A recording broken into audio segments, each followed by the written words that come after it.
So ayan mga amigo, continue tayo sa ating travel, ano?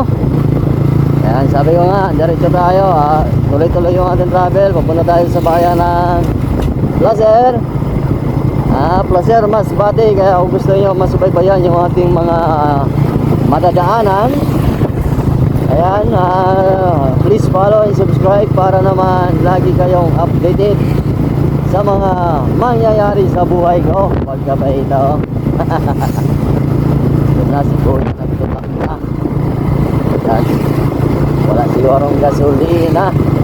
Oy, magpipista ata dito. Ayan o, may bandaritas. Magpipista ata dito mga lodi sa Barangay Corbada. Bakit ganito na yung sistema? Ang pangit na, nasa gilid na. Dapat nasa gitna, diba? Napaganyang-ganyan.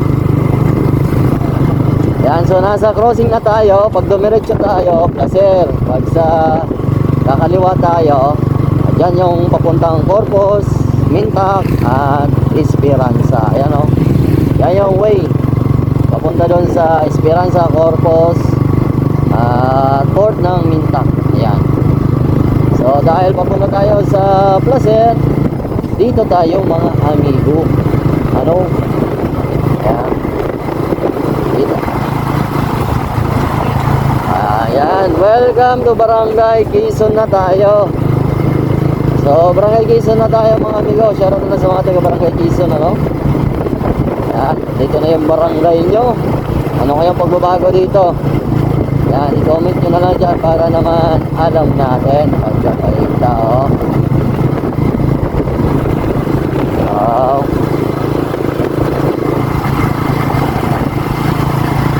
Wow, ganda mag-rides ngayon mga lodi. Hindi masyado mainit. At sana huwag tayo ulanin kasi dumidilim yung kalangitan pagkapaitan. Wow. Shoutout nga pala sa mga vlogger ng Masbate, ano? Ang dadami na. Ang dadami na ng vlogger sa Masbate pagkapaita.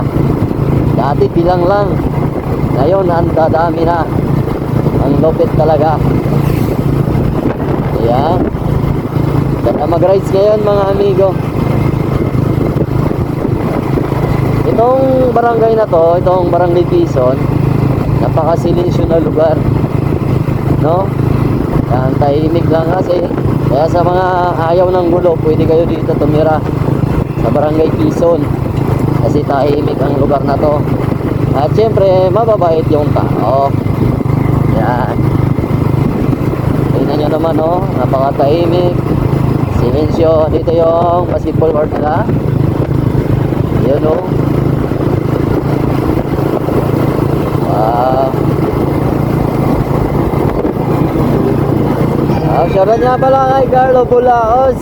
Yan, Carlo Vlog. Mega shoutout idol. Yan, parang atat ka na mag-travel pa Katayngan pagkapaita. Yan, standby lang muna, no? Kasi baka girahin tayo. Oh. Wow. Kung ganito yung rides mo, guys, pag-biyahe ka pa Maynila, tas ganito lang yung situation ng tatakbuhan mo, madalang yung sakyan, malapad yung kalsada, nako, ang bilis mo siguro makarating papuntang Maynila, no? Yan, pag ganito, ito yung kagandahan sa probinsya, no? Kasi madalang yung sakyan, tapos fresh yung hangin, talagang sariwa. Hindi tulad sa city na puro alikabok na yung malalang hapon. Yan. So ito part pa rin ata to ng Quezon, ang Barangay Quezon, no? Part pa rin ata to. Maganda rin ang bahay dito mga amigo. Ayan, oh. Siguro maraming abroad din dito. Oh, wow, ganda, oh. Yan. Ayos, kuya. Maganda magduyan talaga sa ilalim ng puno. Kasi mapresko yan.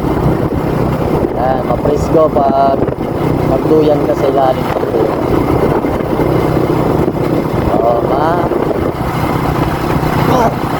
pa rin to guys na ano, Quezon. Hindi ko lang alam kung party pa siya ng Katayngan o party na Placer. Yan, comment nyo na lang dyan ano. Kasi hindi naman ako taga rito. Tayo lang tayo dito. Ayan. So, parang ito ata yung bago nilang plaza. Yung Quezon. Yan, yung bagong plaza nila. At ito rin yung elementary ng Quezon. Ano? Yun o.